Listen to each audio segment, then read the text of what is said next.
Sarmad Sindhi 27 May 1958 ईस्वी में खैरपुर मीर जे नंढड़े शहर पेरियालो में जन्म वरितो। पाण इब्तिदाई तइलीम पंहिंजे जन्म वारे ॻोठ मां हासिल कयईं। बाद में टेक्निकल कॉलेज खैरपुर में दाख़िल थियो। सरमद सिंधी नंढपण खां ई राग सां पेच पाए वेठो हो, जेको अॻिते हली वधी वण थियो। सरमद टेक्निकल कॉलेज खैरपुर में थींदड़ अदबी महफ़िलुनि में पंहिंजे आवाज़ जो जादू जाॻायो ऐं आहिस्ते आहिस्ते संदसि शोहरत जा चर्चा थियण लॻा।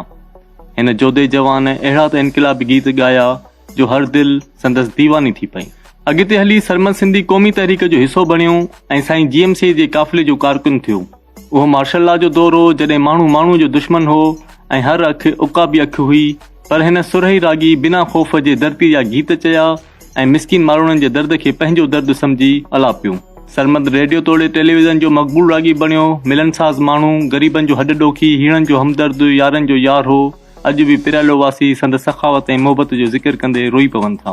सरमद जी ज़िंदगी केतिरनि ई हादसनि जो शिकार रही, मगर हिमत न हारी।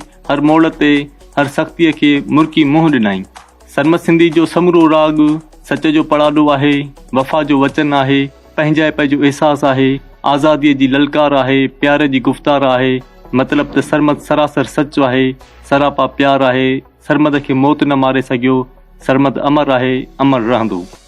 सरमद सिंधी जिन शाइरनि खे वधीक ॻायो, उन्हनि में शाइरनि जो सरताज हज़रत शाह अब्दुल लतीफ़ भिटाई रहमतुल्लाह अलैह, हज़रत सचल सरमस्त, हज़रत बैदल साईं, हज़रत हमल फ़कीर, शेख अयाज़, उस्ताद बुखारी, साईं राशिद अली शाह मोराई, हलीम बागी, ज़ाहिद शेख, अयाज़ गुल, अदल सुमरो, आशिक जंगलानी, अली गुल सांगी, कौसर बुर्लो, अब्दुल गफ़ार तबस्सुम, डॉक्टर नाहिद मुग़ल, जुमन दरबदर, सरमद चांडियो, सरकश सिंधी, आकाश अंसारी ऐं ॿिया शामिल आहिनि। हिन अरिड़े इंसान कॾहिं बि फ़ख़ुरु ऐं वॾाई न कई। इंतिहाई न्याज़ ऐं निवड़त वारो मिलनसाज़ माण्हू हो, जंहिंजे अंदर में रतीअ बराबर बि लालच न हुई, न शोहरत जी तलब, न ज़र जी ज़रूरत।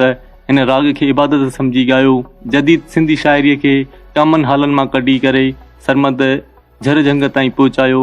जेतोणीकि अॼु जॾहिं फोक गायकीअ जी खोट महसूसु थिए थी, उते सरमद सिंधीअ जी कमी पिणु महसूसु कई वञे थी। सरमद उहा सदा हुई जेका सदियुनि ताईं ज़िंदा रहणी आहे।